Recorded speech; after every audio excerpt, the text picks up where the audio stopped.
नमस्कार दिव्य सज्जनों, ज्योतिष जगत कार्यक्रम का खूब स्वागत है। मैं हूँ रस राव साहब का ज्योतिष सलाहकार, हमारे साथ बैठे स्टूडियो के अंदर डॉक्टर विश्वनाथ जी। आज हम लोग चर्चा करने वाले हैं कि भाई राहु के ऊपर, क्योंकि भाई राहु मीन राशि के अंदर 2025 की मई तारीख के जी बिल्कुल लगभग एक वर्ष तक और मीन राशि में बना रहेगा। जी बिल्कुल 20 मई 2025 तक ये मीन राशि में रहने वाला है। बिल्कुल, और जो चला ही आ रहा है जी बिल्कुल। तो भाई इसके क्या क्या नुकसान और क्या क्या फायदे हो सकते हैं मीन राशि वालों को, जातक और जातिकाओं के लिए, आइए देखते हैं। जैसे कि दर्शक बंधुओं, जैसा कि 2025 के 20 मई तक लगभग राहु मीन राशि में गोचर करेगा। जी वैसे तो युवराज जी, हम लोगों ने अपने वार्षिक राशिफल के सिस्टम में यह डिटेल राहु के बारे में बातचीत कर चुके हैं जी। लेकिन स्पेशली अगर मीन के राशि के राहु के बारे में बात करें तो दर्शकों, यदि कहीं आपके जन्माक्षर में मीन राशि पड़ती हो जी या क्या हो, जब अलग अलग राशि वालों के लिए इस मीन राशि के राहु का क्या स्पेशल इफेक्ट पड़ेगा, जी क्या पॉजिटिव क्या नेगेटिव ट्रेड बनेंगे, तो सबसे पहले बात शुरुआत करते हैं युवराज जी राहु के बारे में। जी। जैसा कि राहु और केतु दोनों ही छाया ग्रह हमारे ज्योतिष शास्त्र में माने गए, तो अगर मीन राशि की बात करें तो ये हमारे जन्माक्षर की 12वीं राशि पड़ती है। साहब ये हमारे व्यय खाने में पड़ता है।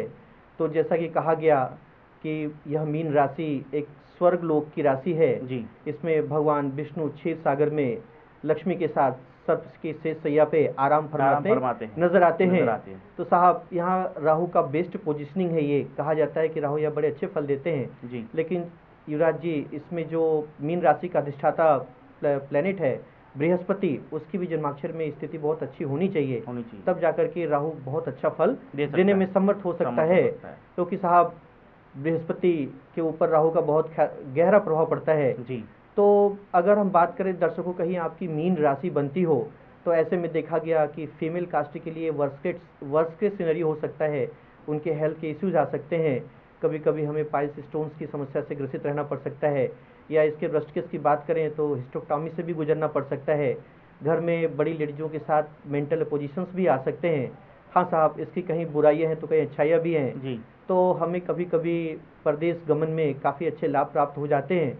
और युवराज जी, अगर मीन राशि के प्रॉपर राहु के बारे में बात करें जी तो इसके जो अच्छे इफेक्ट आते हैं, अगर कहीं बृहस्पति जन्माक्षर बहुत अच्छे पोजीशन पे बैठा है तो आप एक अच्छे भूमि भवन जमीन जायदाद के मालिक भी हो सकते हैं। अचानक से कोई चीज प्राप्त हो जाना या अचानक से कोई चीज चली जाना, बिल्कुल वो दोनों ही राहु के कैरेक्टर में बिल्कुल आता है। और ये भी देखा गया कि ऐसे जातकों के पास जो लैंडेड प्रॉपर्टी होती है साहब, वह इंडस्ट्री की होती है, यानी इंडस्ट्रियल एरिया में कोई इनकी प्रॉपर्टी हो सकती है। और साहब ये भी देखा गया इसके माइनस नेगेटिव ट्रेट में कभी कभी आई साइट को लेकर दिक्कत बनती है, खासकर बाएं आई साइट को लेकर खास दिक्कत न बने। और साहब अलग अलग राशि वालों के लिए अलग अलग इफेक्ट इसके देखने को मिलते हैं। साहब कभी कभी ऐसा भी होता है हमारी अर्ली एज में, हमारे अगर आपकी मीन राशि हो दर्शकों, और कहीं राहु भी मीन राशि का हो आपके जन्माक्षर में, तो हमारे मदर से हेल्थ रिलेटेड दिक्कत भी आ सकते हैं। और यदि युवराज जी कहा जाए तो कभी कभी हम मेंटल हेलुसिनेशन से भी परेशान रहने लगा करते हैं। ऐसा लगता है कि इविल स्पिरिट या उसको कहते हैं विचक्राफ्ट या आपके जादू टोने के ऊपर या कोई बिल्कुल चीजें आ सकती हैं। जी बिल्कुल, ऐसे विकारों से हमारा मन घिरा रह सकता है जी। या हम परेशानी का सबब भी झेल सकते हैं। जैसा कि युवराज जी, आपने एक दर्शक गण ने एक अच्छा सवाल पूछा था कि कभी कभी हम लोग किसी धार्मिक तीर्थ यात्रा पे जाते हैं जी। या वापसी जाते समय हम लोग के साथ कोई बड़े एक्सीडेंटल मैटर भी होते हैं। तो दर्शकों ये जाना आवश्यक है कि राहु भी और मंगल भी, ये एक दो ऐसे प्लैनेट है जो एक्सीडेंट के कारका है। तो कहीं आपके मीन राशि के राहु पे अगर मंगल शनि का दृष्टि पड़ता हो तो साहब बड़ी यात्राएं एक साथ सम्मिलित रूप से न करें, यानी ऐसी बड़ी यात्राओं से थोड़ा बचना चाहिए। पर अगर समझ लीजिए कि विश्वनाथ जी अगर जाना ही हो जी, तो व्यक्ति किस हिसाब से जाए और किस तरीके से उसका थोड़ा सुरक्षा करके जी बिल्कुल, एक कहते हैं ना कि साहब सम्मिलित रूप से न जाए, थोड़ा पार्ट करके हमें यात्राओं का एक तरह से व्यवस्था करना चाहिए। मतलब थोड़ा रुक के विश्राम करके या कहीं पे भी कोई जगह स्थायी रह के फिर आप आगे बढ़ सकते हैं। बिल्कुल भाई ये तो बात हो गई कि भाई राहु मीन राशि के अंदर गोचर कर रहा है और आने वाली 2025 की 20 तारीख मई के महीने तक ये करने वाला है। बिल्कुल। तो भाई इसके हिसाब से मीन राशि की जितनी भी जातक हैं या जातिका है तो उनके लिए भी कैसा बेनिफिट्स इनको अगर प्राप्त करने हो, या राहु हमेशा देखा जाता है कि भाई अचानक से कोई भी हानि पहुंचा देता है। बिल्कुल। जैसे कि कोई सड़क मार्ग से जा रहा है तो उसके अंदर हानि पहुंचा देता है, जैसे कि आपने बताया कि भाई किसी सफर कम करना चाहिए जी। तो उसके लिए हेल्थ वाइज के लिए और खासकर दिमाग के लिए, शांति के लिए क्या करे वो? बहुत अच्छा सवाल युवराज जी।